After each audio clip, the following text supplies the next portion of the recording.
Hola, ¿qué tal? Mi nombre es Vanessa Ortega de la Escuela Nacional de Trabajo Social de la UNAM, donde estoy realizando la actividad Apoyo a la Docencia en la asignatura de Educación Social, con el fin de obtener el título de licenciada en Trabajo Social por medio de la elaboración de un material didáctico. En este primer video se abordarán las corrientes sociológicas. Dentro de las corrientes sociológicas nos encontramos con el positivismo. Uno de los principales representantes del positivismo es Emil Durkheim, para quien el objeto de la sociología son los hechos sociales. Los hechos sociales se entienden como toda manera de hacer, establecida o no, susceptible de ejercer sobre el individuo una coacción exterior. La educación social constituye un hecho social, a la que Durkheim define como la acción ejercida por las generaciones adultas sobre las que todavía no están maduras para la vida social. Desarrollar en el niño un cierto número de estados físicos, intelectuales y morales. La educación tiene como fin crear el ser social y, en medida de lo posible, reducir al ser individual y egoísta que coexiste en todas las personas. La educación moral debe suscitar en el niño el espíritu de disciplina, la vinculación con los grupos sociales y la autonomía de voluntad. Durkheim sostenía que el estudio de la educación y de los sistemas escolares les corresponde a las ciencias de la educación y no a la pedagogía. Como ejemplo del positivismo, tenemos que el conocimiento se adquiere a partir de hechos reales y que se pueden comprobar con el método científico. Por lo tanto, la educación debe de ser laica. Dentro de estas corrientes sociológicas, nos encontramos también con el estructural funcionalismo. Es considerada la sociología más representativa de Norteamérica. Sus autores más importantes son Talcott Parsons y Robert Merton. La propuesta teórica de Parsons es el acto-unidad, que consiste en esfuerzo, finalidades o metas, condiciones, medios y normas.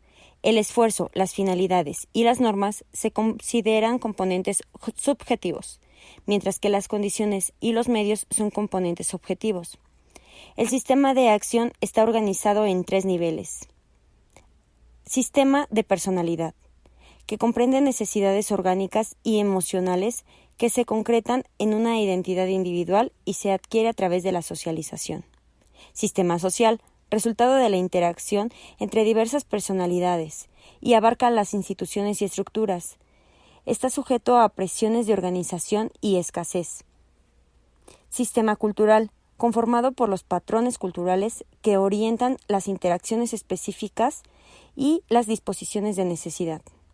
Parsons señala que el sistema educativo ocupa un lugar cada vez más importante en el proceso de promoción cultural.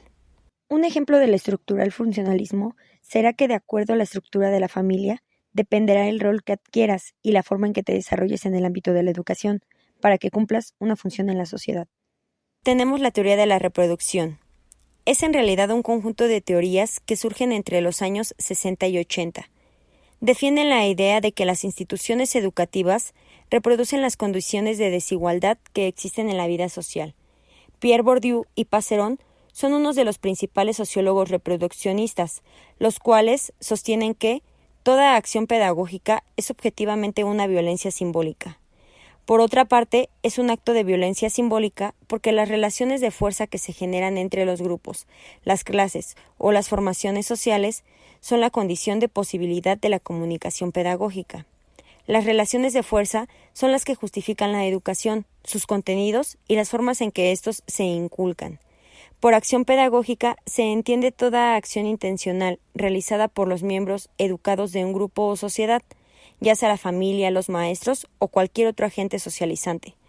Otros conceptos importantes de la teoría de la reproducción de Bourdieu son los de campo, habitus e ilusio. Campos: espacio estructurado de posiciones, es decir, los campos de diferentes tipos como el campo de la filosofía, política, religión o el de la educación. Habitus: conjunto de disposiciones duraderas y transferibles, es decir, como principios generadores y organizadores de prácticas y representaciones.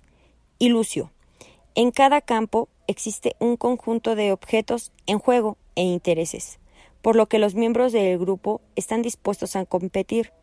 Este deseo por participar y luchar por los objetos en juego es la ilusio.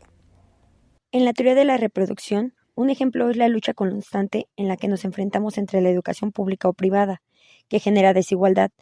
Esto explica que determinados grupos tengan garantizado el éxito o el fracaso.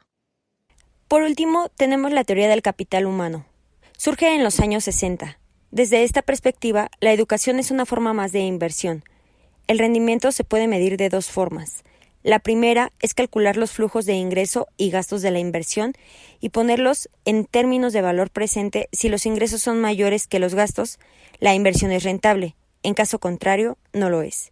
En segunda vía, implica comparar las tasas de salarios de las personas por el nivel educativo y suponer que la diferencia de ingresos se debe a la diferencia de productividad asociada por la diferente cantidad de educación que tiene el individuo. Según la OCDE, Organización para la Cooperación y Desarrollo Económico, el capital humano está formado por los conocimientos, las habilidades, competencias y otros atributos incorporados por los individuos, que son relevantes para la actividad económica. Las tres dimensiones que utiliza la OCDE para medir el capital humano son: 1. El nivel de educación más alto alcanzado por cada adulto o logro educativo. 2. Las habilidades de los adultos y su relevancia en la actividad económica. 3. Valor del mercado de los atributos individuales. Un ejemplo de la teoría del capital humano son los profesores. Entre más estudios tienen, mejores puestos administrativos se les dan. Alguien que tiene doctorado es más probable que sea director que alguien que solo tiene la licenciatura, y por ende ganan más. Esto sería todo por mi parte y muchas gracias.